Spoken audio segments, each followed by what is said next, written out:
To our latest High State Fantasy Network live stream draft tonight. It is the RotoWire Online Friday night $250,000 grand prize on the line.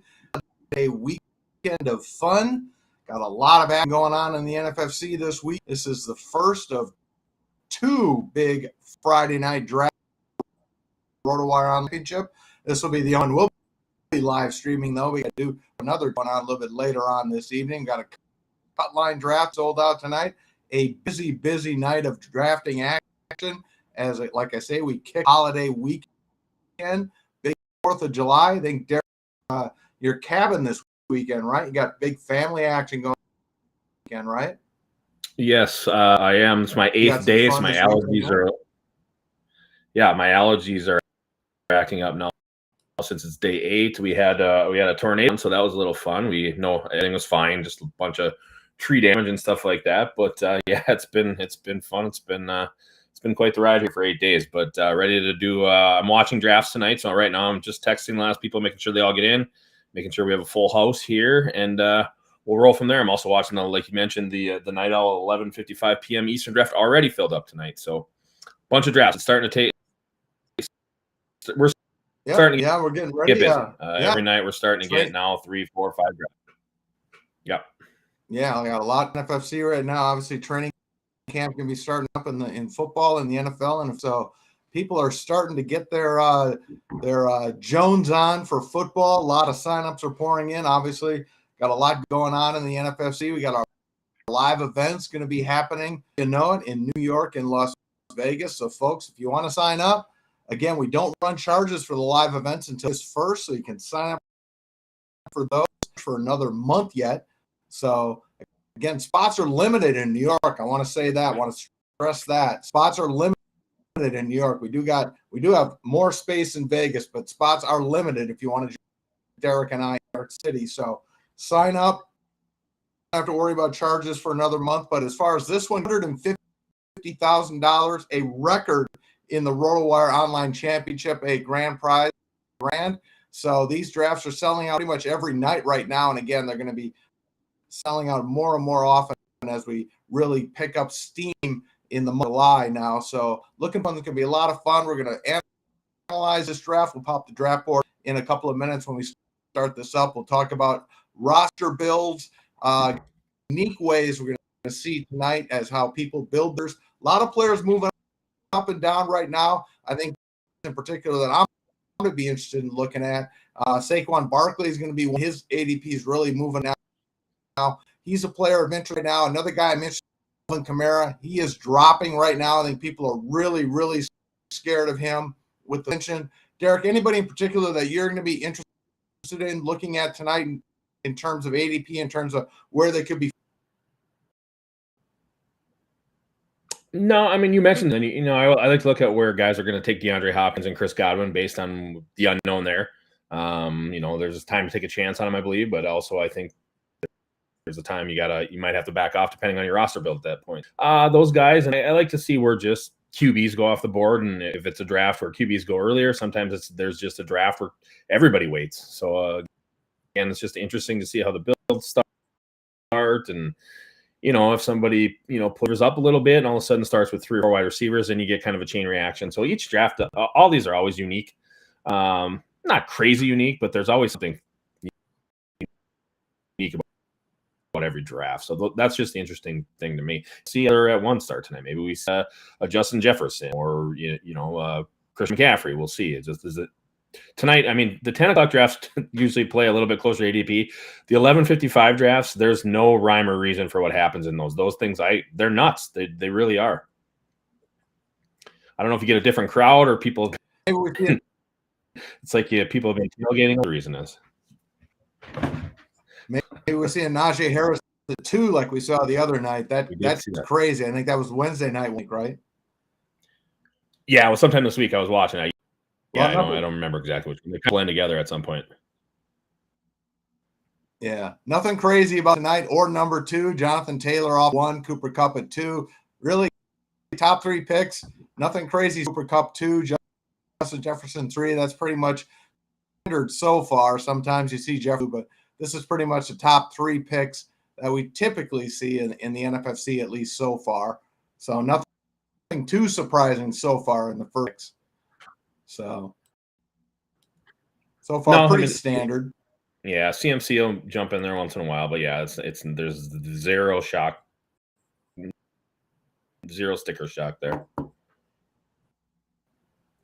And again, we are seeing those 2 wide receivers in the chase. So we are seeing a lot of Jamar Chase in the top half of the first round. That's becoming more and more constant. He's another player who is moving up more regularly. People are very, very excited about Jamar Chase this year. McCaffrey as RB2 off the board, right? Yeah.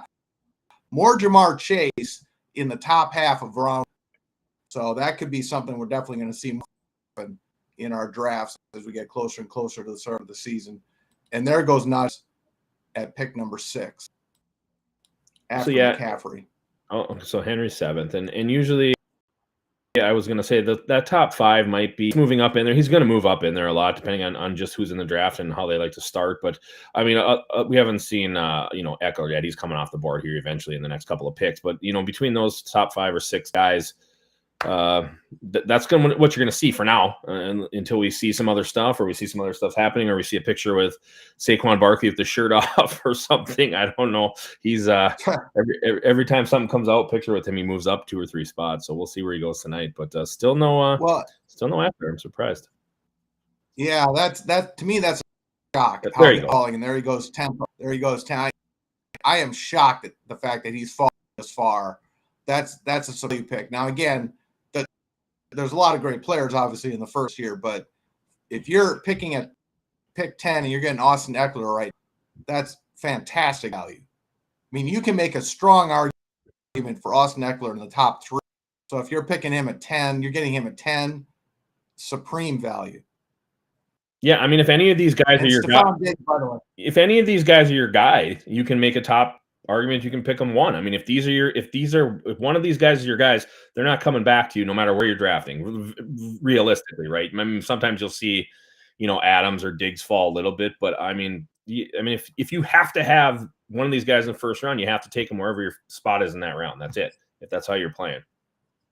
Yeah, it's first round this year, no question about that. And they're going off the board at 12. And we are seeing Barkley, like we were saying, we are seeing Barkley moving up often this year.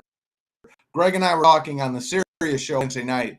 I do think Barkley into the first round by our live events and probably sooner. I mean, right now he's in the first round here. But I do think we get to our live events in New York and be a first round fixture. I agree. Injury, of course. I agree. You got the upgraded offense, and at this point, he's got health. I mean, does he have health at that point? Who knows? But right now, with the if you think about it, they had to have had the best complete upgrade of a coaching staff over 2021, right? Dayball and those guys come in. And the Giants were they were putrid last year. That coaching staff was putrid. Even if the personnel, which, was kind of the same. I mean, you add Wan'Dale Robinson, you get a healthy Barkley, Ingram's gone. I don't know, man. I think it's Barkley's. He's been my guy forever, so he's definitely one of my guys this year. So if Barkley's moving up, that means people are moving down. And actually the guy who just went there at 5th, the prime running back was moving down, and that's Johnson. So I love this start for Team 10. Eckler and Mix.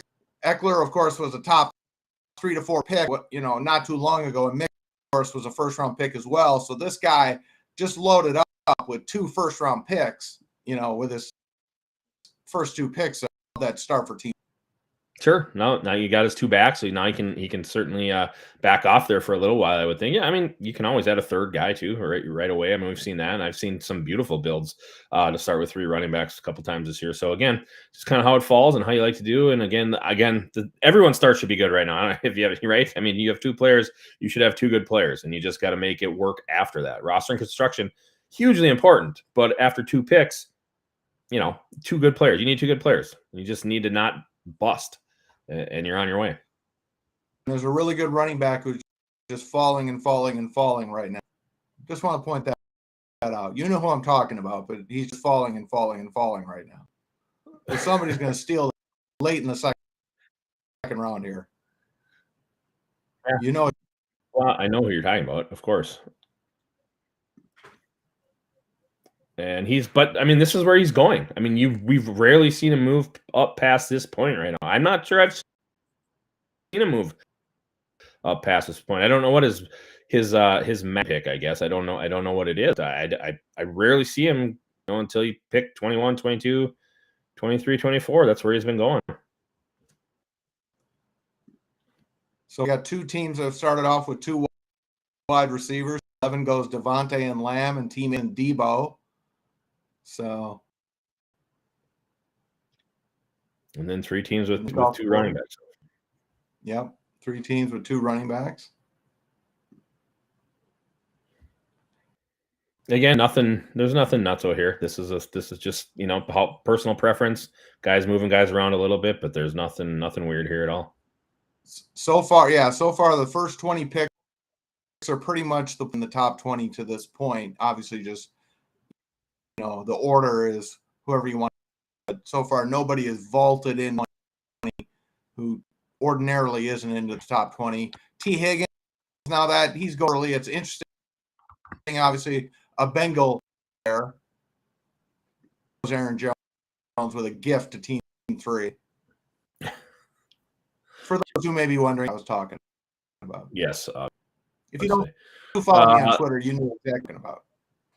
And this drafter is in. I'll bet you he's been in 2/3 of these RotoWires so far, at least, if not 3/4, maybe even 80%. So he's volume drafting at this point already, and just building good teams. That's what there's 6 volume drafters in this one tonight that I've seen being at least 10 or 15 of these so far. I believe this is number 30 or 31 on the year.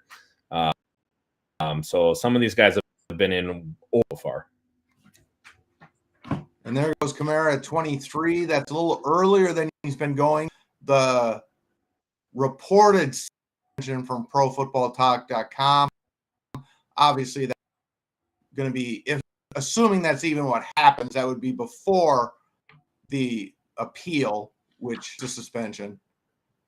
Right, and so, I'm not taking anything Pro Football Talk says seriously at this point. Exactly. What we've seen over the last month. Yeah. And also, we don't even know if this has been coming this year. Right. I mean, we've seen. Go ahead. No, I was just gonna say we've seen appeals and things like when in the early 2000s with the Vikings taking star caps and stuff like that, where stuff happens a year and a half later. I mean, lawyers find ways to push stuff off. Appeals take forever. Blah blah blah. So Kamara at this point, to be honest with you.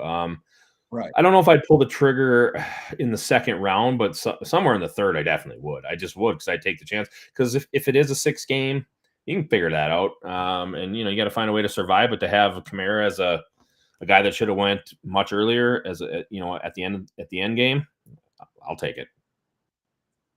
If it is 6, it probably is going to be 4 after an appeal. I don't know if it's going to be 6. That 6 just seems pretty. I mean, again, we don't know all the details yet, so we're all kind of speculating. I think 6 feels extreme. Yeah, it feels more like if I had to guess, I'd say 4. I feel like it's going to be 4 before the appeal, and then I feel like he's going to end up with 2. That'd be when it's all set. All right, that's a slight ankle sprain. I mean, to be honest with you, right? Or something like that, broken finger or something. And and to me, if it's 2, even stealing him right now in the second round. I mean, I don't think Alvin Kamara is going to be a top 5 pick again ever, but certainly worth 12 to 13 overall pick, especially given the upgrade Saints have made on that team this year in the offense. I think they've had a fantastic offseason. So the guy that keeps moving. Concerned. What are your thoughts about Nick? I want to ask you, what are your thoughts about Nick Chubb right now? I'm and obviously Deshaun Watson on the other, looking at a lengthy suspension after an appeal.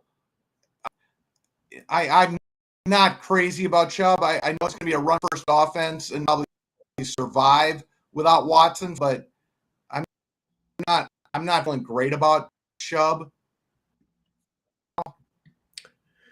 Yeah, I mean, not a guy I'm going to reach for. I mean, a guy I would take in the right spot for sure. To me, he's probably a third rounder. Like I like Travis Etienne more than Nick Chubb this year.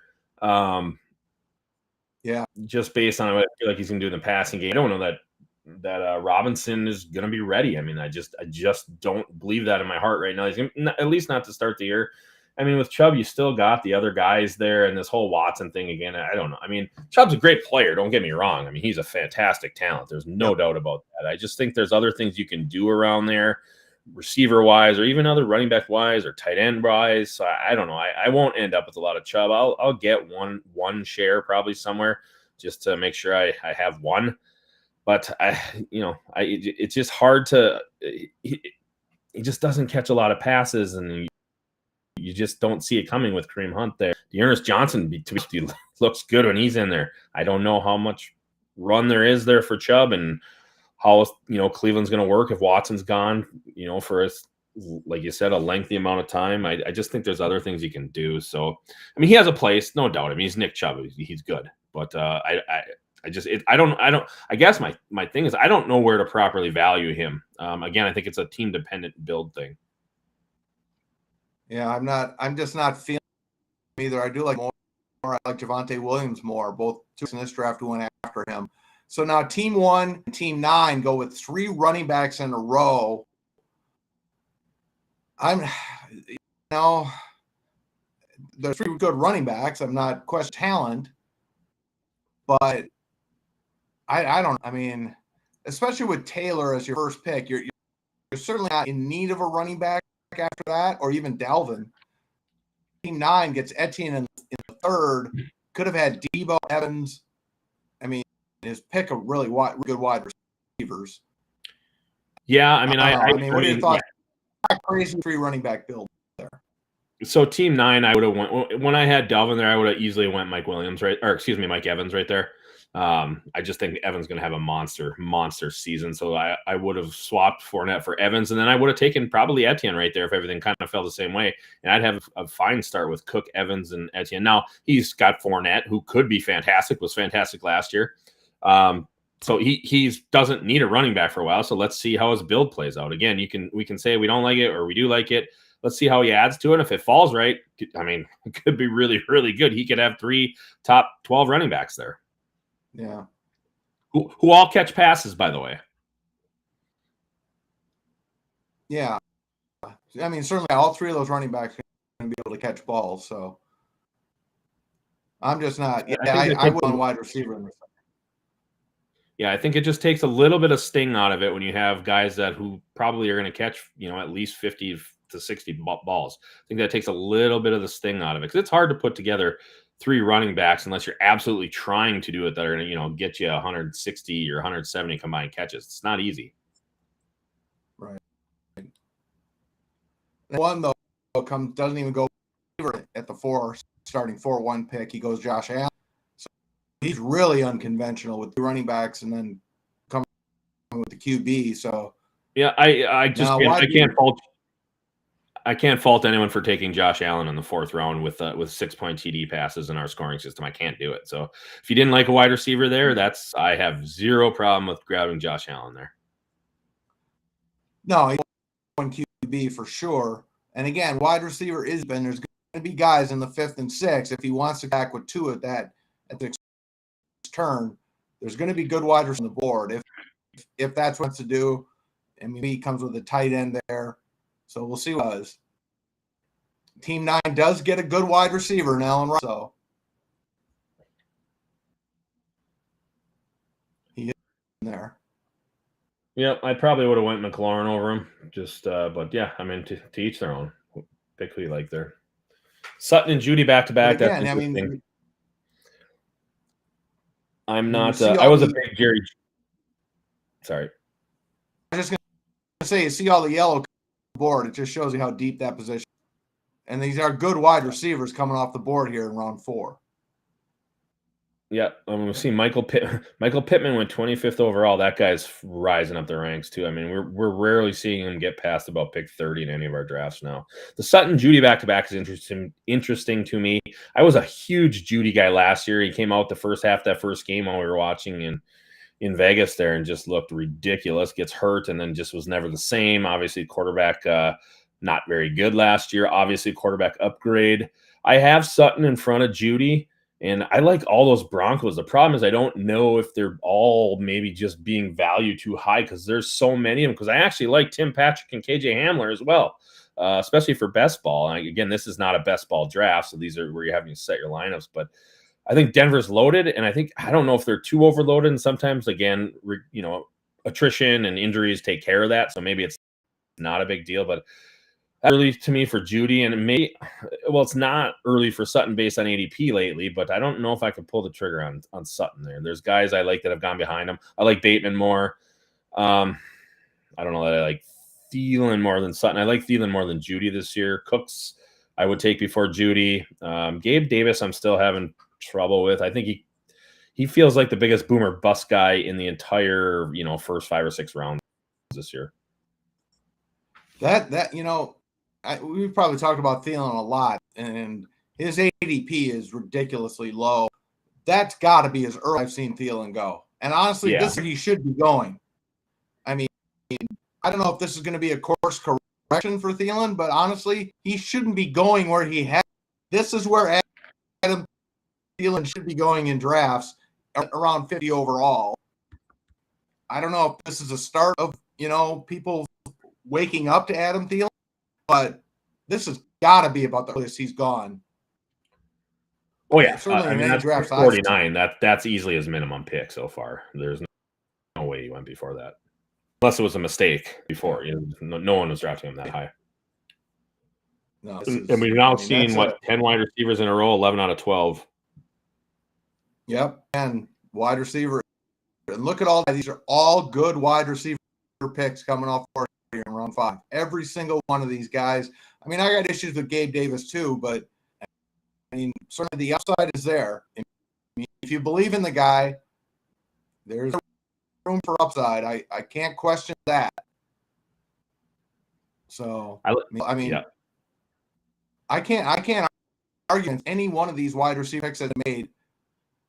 Really, in round 4 and 5, every single one of these guys. I mean, that's how deep this position is. They can definitely all hit, no question about it. And we'll see more coming here too. Look at Team 6.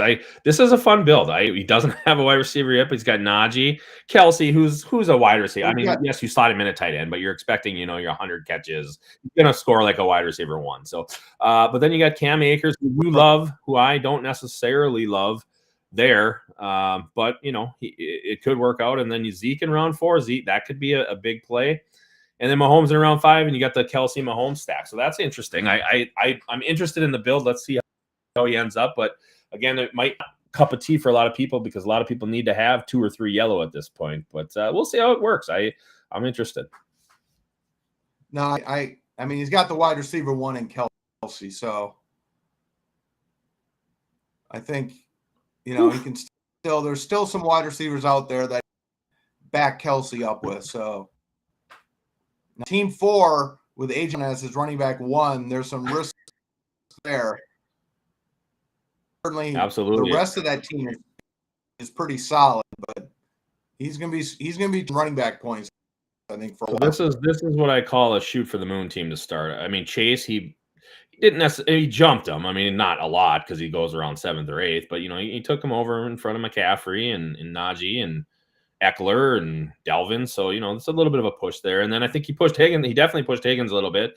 And then Waddle kind of goes there, but that might have been a push. And then Pitts fell nicely. That's a great pick in Pitts right there, regardless of your build, I think. But yeah, AJ Dillon at running back 1, you gotta hope. Literally, AJ Dillon's going to have standalone value. Let's not forget about that. I mean, him and Aaron Jones are probably going to be on the field a lot together this year, in my opinion. I could be wrong, but I think they're going to need to do that. So I don't know that you want AJ Dillon as your running back 1, but we'll see how it works. There's a lot of running backs left I like better than AJ Dillon at this point. So let's see if he can flick a couple of those in there.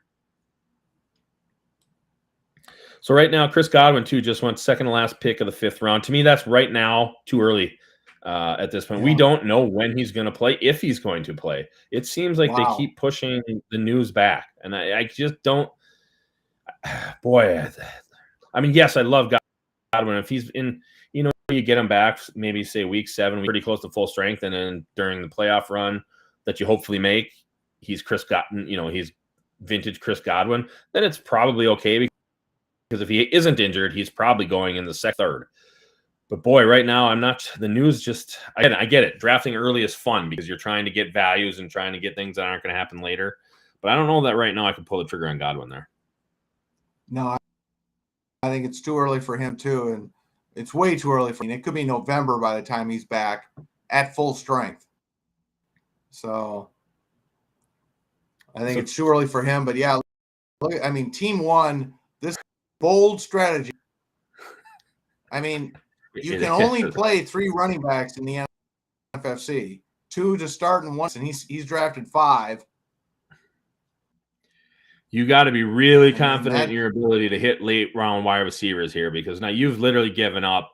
I mean, there's a ton of opportunity cost you just gave up there. I mean, honest to God, Russell Gage right now, who, even if you think he's going early, some people do think he's going early there at around pick 63, which he absolutely might be. But my goodness, I mean, like you said, you can only play 3 running backs, and now you're literally. I mean, that's a hard choice too, because you got Taylor. Obviously, you're going to start Taylor, and you're probably going to start Chubb. But now you're looking at Connor, Gibson, Dobbins, and what if they're all, around the same type of scoring this year? What are you going to do? You're going to pick it's hard to pick the right ones. You only got 2 that are on the same bye week. It's just, I don't get it. Again, it can work out because if you hit the late round receivers, you have all that running back depth, and you're kind of playing from ahead. But boy, oh boy, and again, I get it. You got the number 1 QB, and you might have the number 1 running back. But boy, oh boy, you're setting yourself up here. And if I'm Team 2, I mean, we don't talk a lot about handcuffing wide receivers in fantasy football, but if I'm Team 2, I'm absolutely taking Russell Gage there instead of Amari Cooper. 100% with what we know about Deshaun Watson right now, too. Yeah. Well, yeah, no that. Question. And again, that feels. Yeah, I think you got to take Gage there if you're drafting Godwin that early. I think you have to. Yeah, I mean, and with back that up with Watson being out for the season, if not the entire season. Yeah, you have Gage. If you're drafting Godwin, I think you have to do everything possible. Gage. Yeah. Yep. Second to last pick of round 11. Sorry. What's that? Finish Godwin.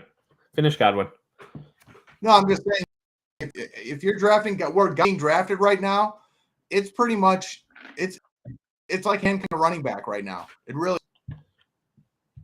So I think you have to. That's something I think you have to make a point of drafting Gage. So. And we've seen Tom Brady last year with the Bucs. He supported 3 wide receivers while they were all healthy.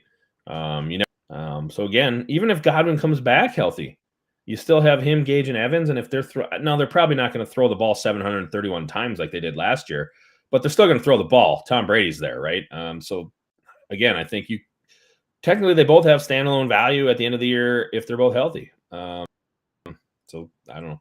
What do you think? Miles Sanders is starting to move back up our boards.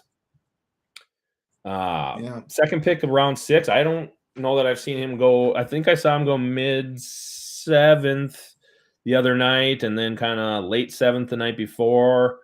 What are you doing with Miles Sanders right now?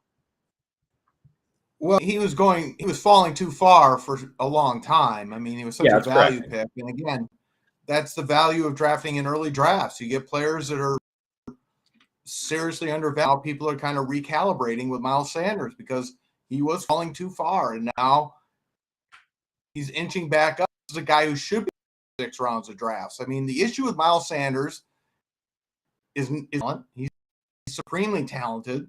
It's durability. That's the again. Last year he didn't score a single. That's fluky. I mean, he's going to score some. We know Hurts is going to get share. We know that, but Miles Sanders isn't going to get shut out of touchdowns again. That he's going to get something. He's decent in the passing game. He's not great. He drops too many, but he's decent. Few balls. So he's a breakaway threat every time he touches the ball. Got that going for him. He's productive when he's on the field. So the point is, you've got to build into expectations the fact he's going to miss time because that's been his primary issue. So that drops him into, say, 5th, 6th round range. But if you're, ordinarily a 3 for 2 because his team loaded up at wide receiver, but I think he's more of an RB3 type. I'm happy to get him as my RB3. Yeah, I think that's right. RB3. I don't know that I want to be leaning him my RB2, but you can make that work if you're loaded elsewhere. You can take a couple rounds later probably. So I don't have a problem with it. Anything else kind of going on here? Josh Jacobs keeps falling, huh? Like nobody wants Josh Jacobs this year. Middle of the 6th round now. I don't either. I mean, look at the running backs, the 2 that went immediately after him, Elijah Mitchell, Miles Sanders. I'd both of those guys. Yeah, we just don't. And it's not like Josh Jacobs has been bad. It's just like the situation, adding Adams, drafting White, bringing in, Bolden and just stuff like that. It just doesn't seem like they're very committed to Josh Jacobs. Certainly not as a 3-down back. We'll see how that plays out. Yeah, it's just a guy I don't know that I'll have any shares of because I just cannot pull the trigger, even though he's falling where he's falling. I mean, he started off in the 3rd or 4th rounds. And now he's down in mid-6. I still don't know that I can pull the trigger. It's more of a feeling that they given him. They don't feel there's no commitment to Josh Jacobs, and even on it's probably going to have to score 30 plus points a game. I'm not interested.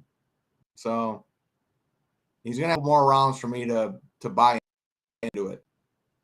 Right now, Yeah, that doesn't. I don't know that seems. Oh, I don't know. It could. I mean, if we're all thinking the same thing, then maybe he starts falling that far. Yeah, I mean, I'd rather have Pollard. Yeah, I think so too. I don't know that I'd rather have Pollard. So I don't know that I want to have Dillon and Pollard as my 1-2. But let's see. I mean, it's kind of like it's 0 running back, right? I mean, technically, he didn't go full that way, but I mean, that's kind of what he's doing here, hoping to hit that these guys just kind of take over roles or have enough roles where his first 4 picks done for him. I want to see him add a top 8 or 9 QB, and then I want to see him add one more running back, which I think should have already gone. It's a guy that I love that I will definitely get in the GTD auction. I don't care what you guys make me pay for him. I just think he's better than the rookie they drafted. I just don't see how the rookie is going in front of the guy that's been there, who was also who also had a high capital. And we've seen the same situation happen where they bring in the young guy and they have a veteran who they use more. I mean, it's crazy. I just don't get it. It's the same head coach. It's in Seattle. I don't get it. I know who you're talking about. I'm warming up to him too. So I'm gonna probably push you on the bidding for him a little bit. I'm as bad as you do, but I'll probably push you on the bidding just to make you spend for him. What are we about? We're still about 17, 18 days away from. What is that on the 19th? During the baseball All-Star break when we do that the Tuesday. Yeah. Yeah, so. I'll have to check out his. I'll have to see what he's been going for in August. See how badly I do want him. He's not going for very much. I think he's an average $4 or $5. He goes late.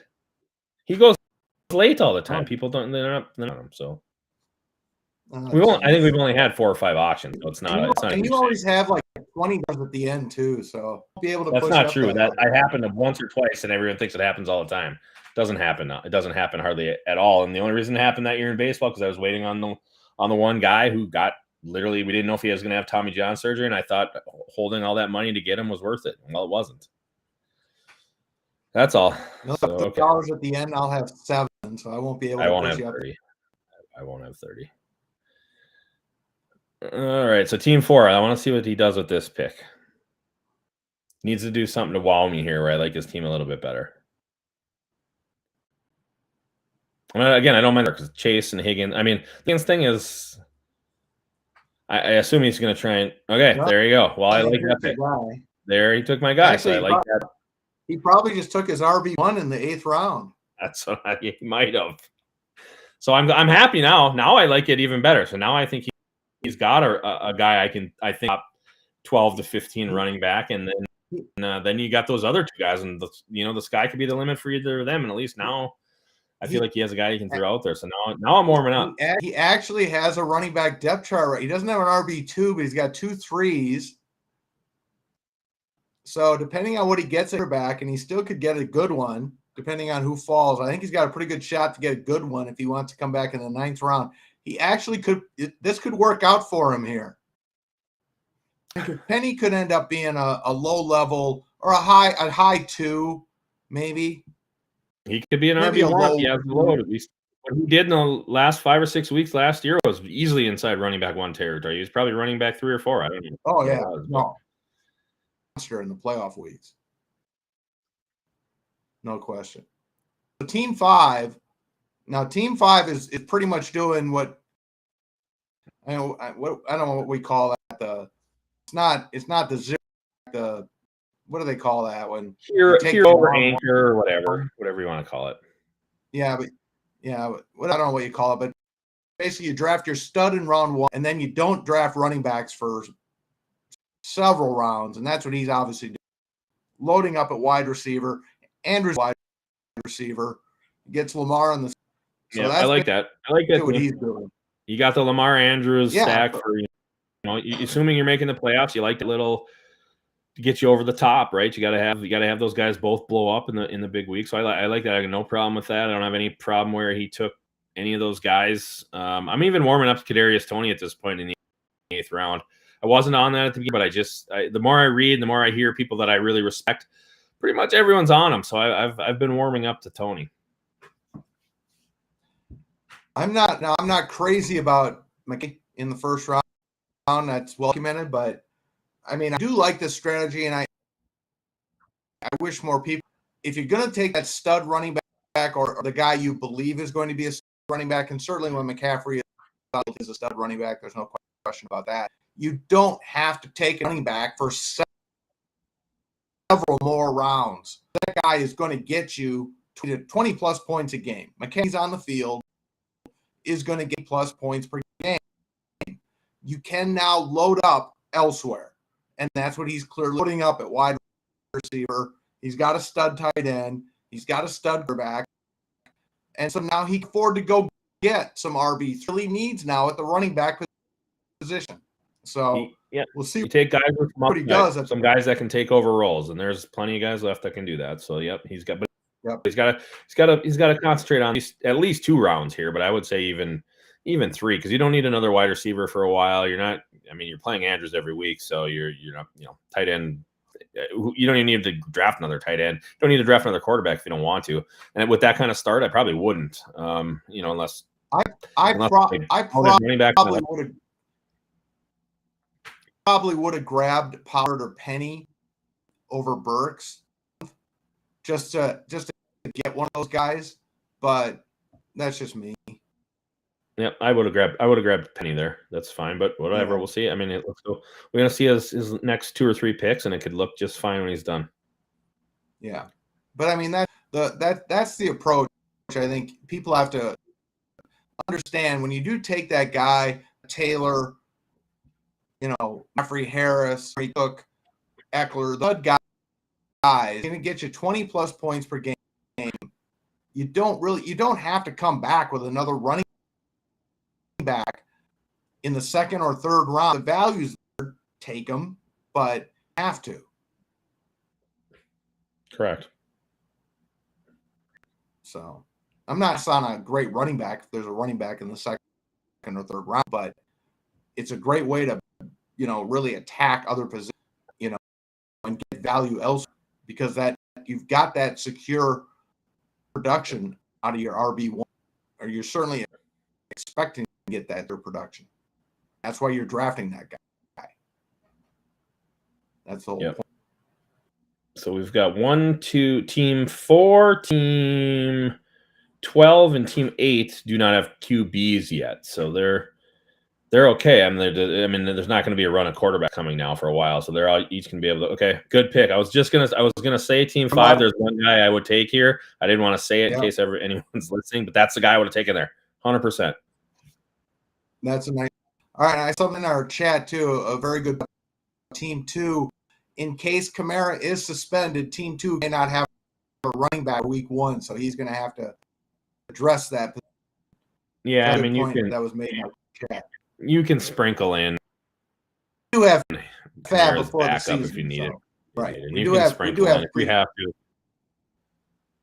But yeah, he needs to get going as well. He's not going to. He's not going to walk away from the running back, but just it is a good point. It does made. Melvin Gordon, and there's Kenneth Walker. Melvin Gordon, a very nice pick as well. Yes. Yep. I mean, these are guys, the Stevensons, the Gordons, and even Walker. I mean, if the guys in front of them, or technically, quote unquote, with them, if you don't believe they're behind the other guys, if those other guys go down, these guys have leave winning ability, no doubt about it. I think. Well, I know Stevenson, if Walker does. I don't know. I've seen him play at the NFL level, but I've seen the other two play, and if they don't have their counterparts, they're going to be really, really good.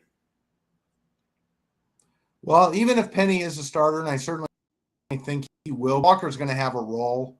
I mean, because we know that Carroll's going to want 1,000 times in that offense, and it's going to be 2 there. So, I like that. James Cook, Penny's going to be 5. Yeah, James Cook's a nice pick. Nice pick. I mean, Walker's going to have a role. Yeah, I mean, there's very few teams where there's only one guy right, at this point, right? I mean, Vikings basically, and I mean, even the Colts are going to use Hines. I mean, there's very few teams that are just being. McCaffrey will be out there when he's healthy the whole time. Najee will be out there. Henry probably. Eckler may even share some time. Barkley may share some time. Swift may share some time. So there's not a whole lot of guys that are assured to be out there, 75 or 80% of the snaps. So we'll see. Right.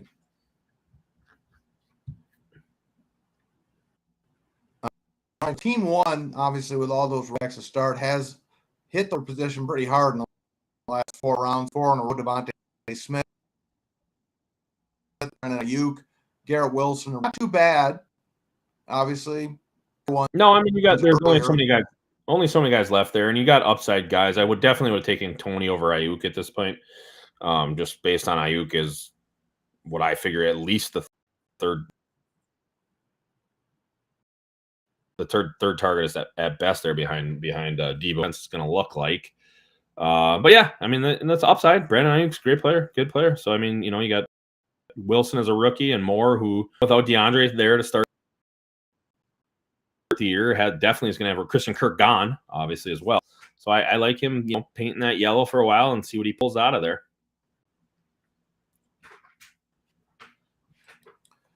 Well, he did come away with some talent. Obviously, nice to have a number on a team, which he's not going to get at this point. I shouldn't say that. I should not say that. You think the Packers wide receivers out there? There are potential number 1 wide receivers still on the board. So, spoiler alert, people, there are potential number 1 wide receivers floating around in drafts right now. So, FYI. Team 6 kind of doing. Yeah, Team 6 doing the same thing Team 1 did, loading up on wide receivers now, hoping to find what sticks. More, I like that pick there. Lockett, sure. I mean, he's a good player. Robert Woods could be really good there. Tyler Boyd, again, anything happens with those other two, he's going to be pretty darn good. And then Gallup, we'll see when he comes back. So I like what he's doing there after that start. He's giving himself some options. That's what you're doing at this point now. Core of your team's kind of set. Now you're giving yourself better options. All right. I'm looking at the quarterback situation. I believe we got 8 and Team 12. Are they the only ones that don't have a quarterback right now? Yeah, is that right? 2 guys just went back-to-back QBs. I'm just not a fan of that. I don't. Right. Just. No. Doesn't do anything. You got to make the decision every week. That's just the hardest thing to do. And again, I'm bad at it. So again, there's probably everyone that drafts here is probably better than making a quarterback decision than me. I just don't want to have to do it. I think I don't know. To each their own. To me, my feeling is if I'm drafting in the first half of the draft, that's the guy I want to start every week, right? So why am I drafting an QB1? I don't want to draft 2 top 10 QBs or 2 guys that I believe are top 10 QBs. This isn't best ball. I mean, I don't see the value. Not back to back. Not back to back. I get one in the first half, and then a guy you love that you think has monster upside later. Yeah, go ahead, do that. Yeah, I don't see the value of doing that. I just don't. Albert O's moving up. Albert O, 10th round. Yeah. We got any more questions in the chat that we need to look at? More comments and questions of anything. Yeah, I don't really see any questions. It's more guys just having some fun. No, I think we pretty much, there is one potential QB1 still sit, but I think we've hit on the top 12. Well, I think there's 2 actually. So I think we're assuming we're not counting Deshaun Watson because we just don't know what the heck's going on. Technically, I could see 3 guys out there, and I guess it's hard to pretend like the 2-time defending MVP can't be a top 12 quarterback. But I don't throw him in there right now. He's not. I know that's what I'm saying, but it's hard to say he can't be. So there's literally 4 guys left that I still figure can be top 12 QBs. If they put it all together. And that's counting Rodgers. I mean, obviously he's shown that he can do it this year. Who knows? All right, we'll go a couple more rounds. Then we will call it. Yeah, one more round. I gotta be downstairs by 11 Eastern. So. All right. It's around here. Yeah, Team 12 is definitely pushing the weight on quarterback theory to an extreme here. Nice. I got a little mouse around. See if Team 8 just will suit or if he tries to grab one. You gotta love cabin life. I got a little mouse running around in here now. Catch the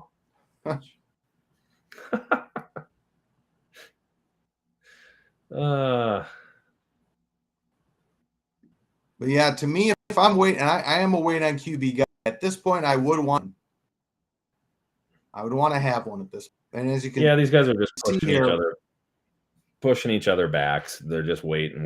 One guy will take one, the other guy will take one. Somebody else may double up, but I just don't see the reason. The other guys that don't have 2 all have a monster essentially that you're going to want to start every week. So.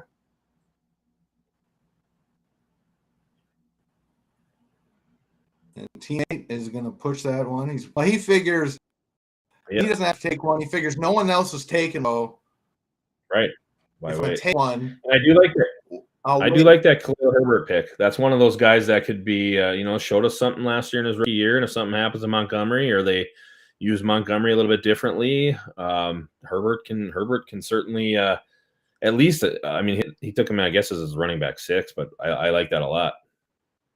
And there's the potential number one wide receiver who just came off the board, Jarvis Landry. Right. Jarvis Landry. Yeah. And that's about the max we're seeing him going now. He's kind of edged his way into round 10-ish, round 9-ish on a lot of these. So you ain't going to see him fall that far very much longer, if at all. He needs to start moving up. Way up. Even if Michael Thomas comes back, Landry's going to be PPR holding that offense. They just put him in. I don't think Thomas. The Michael Thomas we knew and loved is gone. So whether he comes back, he ain't that guy anymore. No way. Right. It's not. No, I agree. And also part of that guy was made by Drew Brees, who's also no longer there. Right. So it's a different Michael Thomas altogether. And Sean obviously too. Right. No, I think I love Landry in that offense. I think, again, the value of drafting early, now's the time to get Jarvis Landry, because I think his ADP is only going to start rising. We get in Trump, people start talking how he's looking good, ADP is going to start rising. Play NFFC.com. Now's the time to start drafting. Get those guys at a value pick. Yep, for sure. We got RotoWires every night, 8, 10, 11:55, at 2 o'clock, 5 o'clock for now. After we get a little bit deeper, it'll be 2, 4, 6, 8, 10, and 11:55, and noon right at the end. And cut lines will be 1, 3, 5, 7. Right now, Tuesday, Friday, Sunday nights. Anything auctions are now Tuesday, Thursday, Saturdays, and some Sundays. So everything you're looking for in terms of our national contests are out there. Obviously, we're not drafting prime times yet, but everything else is out there ready for you. We got the NFFC 25s and 50s. Satellites are now starting to fill. So basically anything you're looking for, playnffc.com. Come join us and find what you need. Absolutely. Again, entry fees start as low as $25. Our live events, we're not charged until August 1st, so you can sign up for those in New York and Vegas. Charge for another month. Again, great having you join us tonight. Derek, thanks for joining us. Have a great When are we rest back of your again? weekend with your cabin. When are we back again? Tuesday night, right? 10 o'clock Eastern again? I think we'll do one on Tuesday. I think I don't know if Greg wants to do one. We got to iron the detail. We'll figure all that out internally and figure that out. And we'll announce it on Twitter, on our message boards, and all that good stuff. But we'll figure it out internally. But thank you all for joining us tonight. And definitely be doing these again real soon. Again, play NFFC.com up and have a good time. We'll be doing these again real soon. Thank you all. Have a great holiday weekend. Good night.